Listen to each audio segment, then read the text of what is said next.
dans cette vidéo, on va parler un petit peu des notifications. Donc les notifications, tu sais, c'est, ces petites alertes que tu peux recevoir d'une application quand ton application, elle est en arrière-plan ou qu'elle est fermée. Alors les notifications, c'est un sujet qui est un petit peu complexe dans le sens où ça fait intervenir beaucoup d'acteurs en fait pour faire les notifications. C'est pas ça se passe pas juste côté React Native, au contraire en fait. Donc l'idée avec Expo pour les notifications, c'est la suivante. Donc côté React Native, on va devoir faire une chose, c'est aller chercher quel est l'identifiant unique du téléphone, qui va être ce qu'on appelait un token, ok?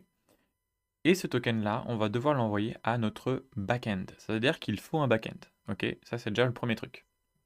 Donc, euh, tu vas voir qu'on va faire un exemple, on va faire un mini backend, mais au moins comme ça, on pourra vraiment voir comment on lance des notifications. Donc ce backend, eh bien, par exemple, ça peut être un backend de Node.js, Java, Python, ce que tu veux, ok? Donc admettons que tu aies ton serveur Node.js, en principe, avec son serveur, on a en plus aussi une base de données.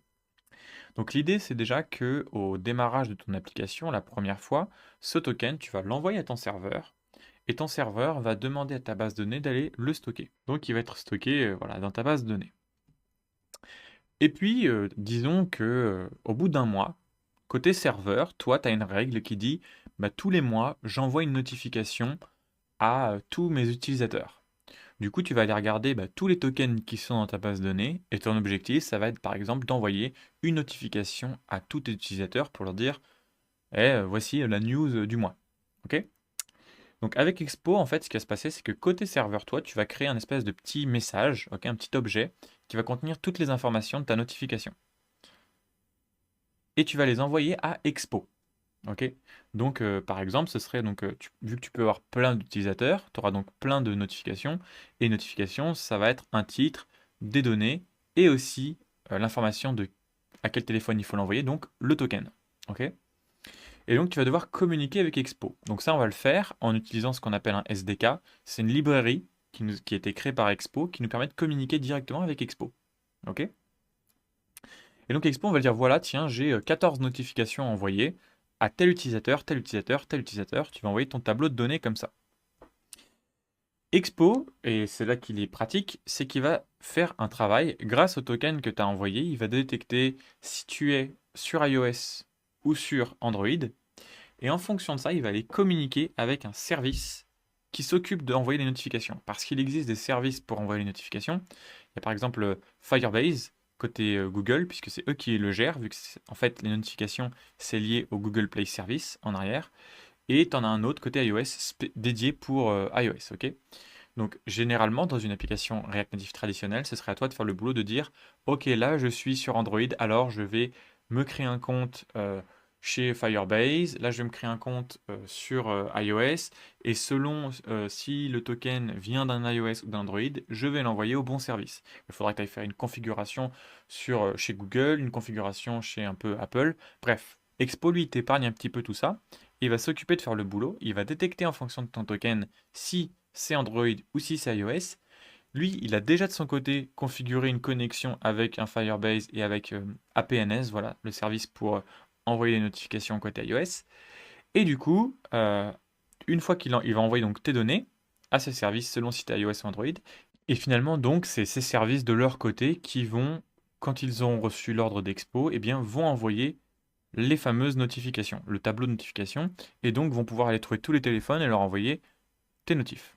Et du coup, sur chaque téléphone en question, tu vas recevoir ta petite notif. Et voilà, le cercle est complété.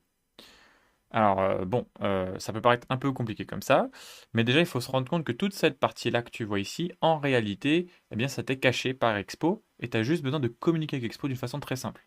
Donc en gros, si tu veux, côté serveur, toi tout ce que tu fais, c'est importer une espèce de petite librairie qui s'appelle Expo SDK. Alors j'ai mis IDK, c'est une faute de frappe. Et en fait, tout ce que tu vas faire, toi, c'est appeler Expo et puis envoyer ton tableau comme ça, et lui va faire tout le reste en arrière, et tac, ça va arriver sur les téléphones. Donc déjà, ça t'enlève ça. Maintenant, nous, dans notre cas, ce qu'il y a, c'est que dans ce cours, on est dans un cours de React Native, et je ne sais même pas si toi, tu sais comment fonctionne un serveur Node.js, si tu as déjà fait du Express, qui sert à faire un serveur HTTP. Bref, je ne peux pas partir du principe que tu sais comment ça marche, si j'aurai un cours dédié pour ça. Du coup, nous, ce qu'on va faire, c'est qu'on va simplifier un petit peu l'affaire. En fait, on va enlever la communication entre notre téléphone et notre serveur. On va la faire manuellement, en fait, juste pour essayer. Donc en gros, ce qu'on va faire, c'est qu'on va aller récupérer notre token côté mobile, on va le loguer pour voir ce que c'est, et ensuite, on ira directement en dur le mettre dans notre serveur. Et d'ailleurs, dans notre serveur, du coup, on n'aura même pas besoin d'une base de données, ok? Tout ce qu'on va faire, eh bien, c'est regarder dans notre téléphone quel est le token, et ensuite, côté serveur, eh bien, appeler directement notre Expo Push Notification et mettre notre token en dur comme ça directement. On va pas faire l'envoi, ok? Et normalement, à la suite, bah, tu devrais voir quand même la notification arriver sur ton téléphone. Ok? Donc voilà un petit peu pour le topo. On se retrouve dans la prochaine vidéo pour essayer de faire ça. À très bientôt.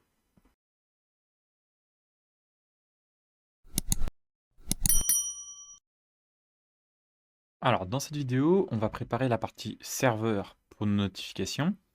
Il y a un truc important, c'est que tu ne peux tester les notifications que sur un vrai téléphone. Ok? Ça ne marchera pas sur un émulateur ou un simulateur. Il faut un vrai téléphone pour les tester. Parce que ça utilise un vrai système de messagerie, donc il faut un vrai téléphone. Ok, alors on va se placer là où on veut. Moi je vais me placer sur le bureau et on va aller créer un dossier. Donc moi je vais l'appeler serveur notification. Je vais me placer dedans et puis je vais faire un petit npm init. Et ensuite je vais juste dire oui, oui, oui, oui en faisant entrer, entrer, entrer, entrer, entrer jusqu'au bout. Et normalement en principe maintenant à l'intérieur tu vas voir que tu as un package.json qui a été généré. On va donc ouvrir maintenant ce projet dans VS Code. Ok, donc là, tu as ton petit package.json. On va venir créer un fichier index.js à la racine. Ok. Et puis, on va retourner donc dans notre console et on va juste installer une librairie qui va être Expo Server SDK. Et c'est lui qui va nous permettre, grosso modo, de tout faire. Ok, c'est fait. Bah, du coup, on retourne dans notre projet. Donc maintenant, techniquement, voilà, Expo Server SDK, il est là. Et du coup, on va aller faire un const expo en majuscule égale require expo server SDK et on va venir chercher le point default. Donc ça, sur un serveur Node.js, on va utiliser les anciens imports avec require comme ça. Ensuite, on va faire un petit const expo égale, et là on va faire un new expo. Alors ça évidemment je ne l'invente pas, c'est sur la documentation officielle de expo-serveur SDK. Je crois qu'il y a juste un GitHub, mais grosso modo tu as toute la documentation dans le README sur ce GitHub. Ensuite, eh bien, il va nous falloir donc le fameux token. Donc le token, je t'ai dit, on va, une fois qu'on l'aura trouvé côté mobile, le loguer quelque part, le copier et on ira le coller ici. D'accord? Donc on aura un token plus tard à mettre ici. Évidemment, dans la vraie vie, il faudrait l'envoyer via le réseau à notre serveur. Ok? Mais comme je te l'ai dit, ça, c'est un cours à part entière pour apprendre à faire un serveur HTTP. Donc là, le premier truc à faire, c'est de vérifier que le token qu'on aura reçu ou qu'on va utiliser, c'est bien un token de type expo. Du coup, pour faire ça, on va utiliser le expo en majuscule ici. Et on va faire is expo push token. Ça va nous renvoyer vrai ou faux si le token en question, eh bien, c'est bien un token valide.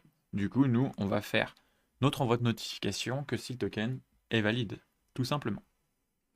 Et ensuite, bah, c'est plutôt facile. On va appeler expo minuscule et on va faire un send push notification. Et donc ça, eh bien, send push notification asynchrone, async, ça prend un tableau de notification. Ok? Donc là, nous, on va en envoyer qu'une seule. Et une notification, c'est un objet qui contient donc à qui on l'envoie, donc un to. Nous, on va l'envoyer à cette adresse, le token en question. On va avoir un titre pour notre notification. On pourrait marquer par exemple, je sais pas, info météo. Ensuite, en body, donc ça va être vraiment le corps, le texte du message, on va envoyer salut du serveur. Et si on veut, on peut envoyer des données supplémentaires, n'importe quoi, ok? Donc on peut envoyer des données en plus. Donc moi, je vais les appeler par exemple info et je vais mettre, voilà, 1. Ok. Et donc je crois qu'il faut aussi envoyer la propriété sound, comme ça. Et ça permet, je crois, de choisir un son. Et non, je crois qu'on a accès qu'au son par défaut dans notre cas. Donc on va juste dire utiliser le son par défaut quand la notification arrive. Et en fait, crois-le ou non, mais c'est terminé côté back-end pour nous. Techniquement, ça devrait envoyer une notification au bon token. Du coup, maintenant, nouvelle mission, il nous faut le token. Ok. Alors, juste avant, je vais te montrer juste comment lancer ce code. Au moment où on voudra le lancer, bah, c'est très simple. on fera un node, et puis on ira chercher l'index.js, et on va lancer le code comme ça. Et là, le code, il a été lancé. Alors évidemment, ça ne va pas marcher, puisque le token n'est pas bon. Alors en réalité, ça va nous retourner une réponse. Hein. Donc je pourrais mettre notification response. Voilà, faire un await. Et puis normalement, on devrait ici avoir une réponse à la fin. Notification response. On peut réessayer. Et il me dit que, évidemment, j'essaie de faire un await, mais je ne suis pas dans une fonction asynchrone. Donc il faudrait mettre ça dans une fonction. Donc je vais l'appeler send notification. Je vais en faire une fonction asynchrone. Et puis au tout début ici, je vais appeler send notification. Et on va dire que voilà, on va envoyer ici un token. Que le token qu'on reçoit, on va l'envoyer là, ici. Et que ici, on va envoyer ce token là. Ok? Et donc techniquement maintenant, si j'essaye de relancer ça, ça ne marchera pas plus, puisque jamais on ne rentrera dans ce if, notre token, bah, il est vide, donc il ne sera pas valide, hein, évidemment. Donc je peux bien essayer de relancer, il ne se passera pas grand-chose. Mais par contre, ici, si je mets un petit else, et que je mets token invalide, et bien à mon avis, on va y rentrer un peu plus. Voilà, token invalide. Bon, donc pour l'instant c'est tout pour le serveur, normalement il devrait marcher. Donc quand on enverra un bon token, ça marchera. Du coup on va passer côté mobile, donc on se retrouve dans la prochaine vidéo.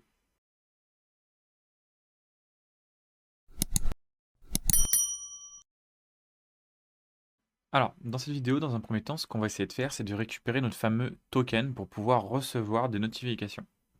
Donc ce qu'on va faire, c'est qu'on va aller dans App, dans notre application, et on va aller se créer un use effect pour qu'au lancement de l'app, on puisse demander notre token. Donc on va faire un use effect. Ce use effect, il aura un tableau vide, puisqu'on veut qu'il se lance qu'une seule fois au démarrage de l'application, après le premier render. Maintenant, ce qu'on va faire, c'est qu'on va se créer d'abord une fonction en dehors de notre use effect pour d'abord demander les permissions pour avoir ce token.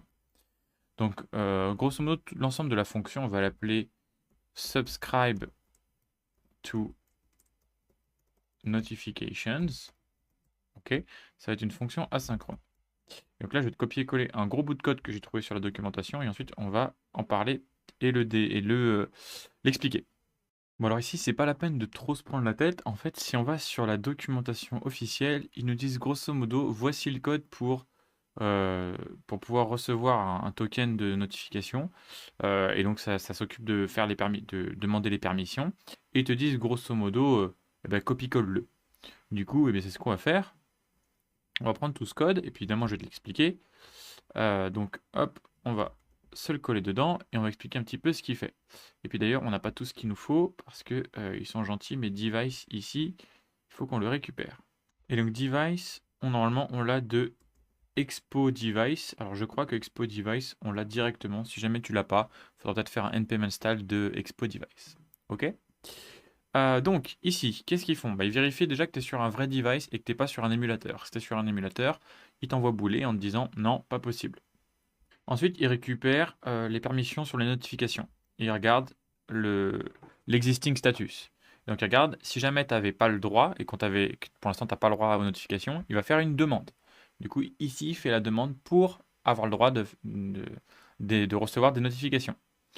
Donc, soit le statut que tu avais, donc comme je te dis, il n'était pas bon, du coup on refait une demande. Et si après ça encore, eh bien l'utilisateur refuse, dans ce cas-là, c'est que c'est définitivement refusé pour aujourd'hui et bah, tu ne pourras pas avoir de notification.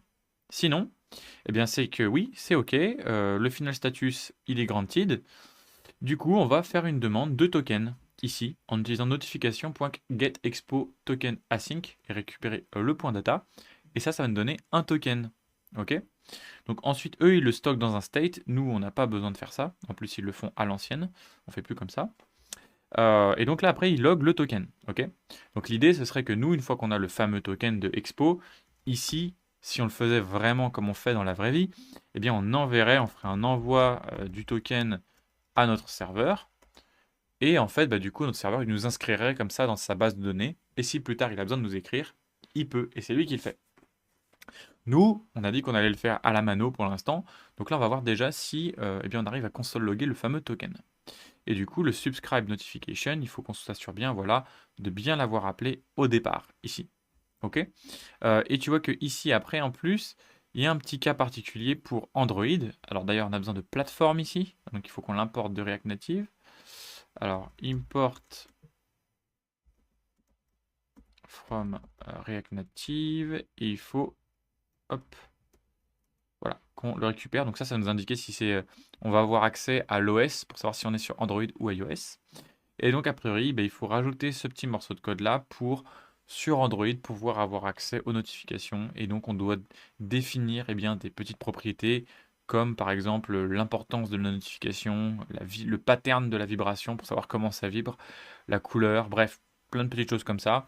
Là, pour le coup, on a vraiment copié-collé ça directement d'Expo, mais l'idée, c'est que tu n'as pas le choix de le faire sur Android.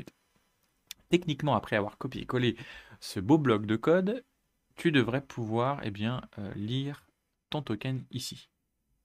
Donc c'est parti, on va essayer de voir si ça fonctionne. Donc, voilà, tu vois, j'ai logué ici, et déjà, il m'affiche mon token. Tu vois, quand je rafraîchis mon app, ici, tu la vois pas parce que là, elle est sur mon téléphone, hein, pour le coup. Mais je te confirme que voilà, mon application a bien rechargé, et voici donc le token. Donc, on va pouvoir faire le test et donner ça à notre serveur pour voir si on est capable de recevoir une notification.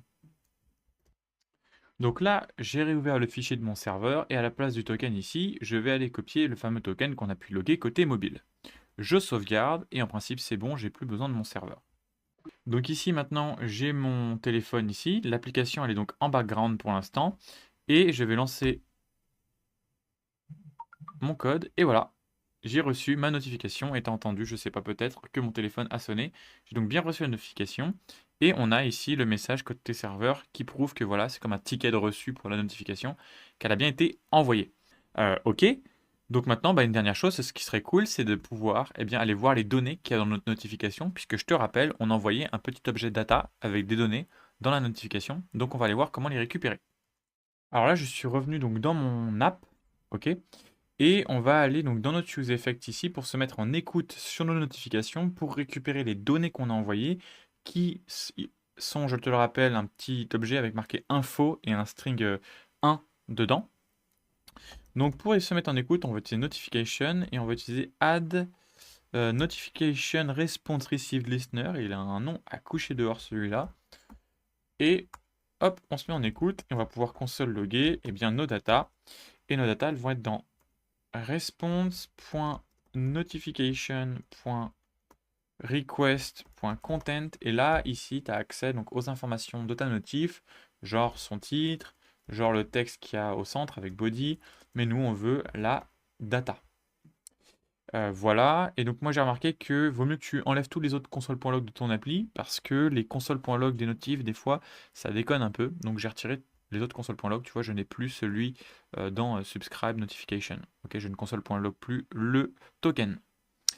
Voilà, donc maintenant je vais aller fermer toutes mes applications, y compris Expo, y compris l'application de météo.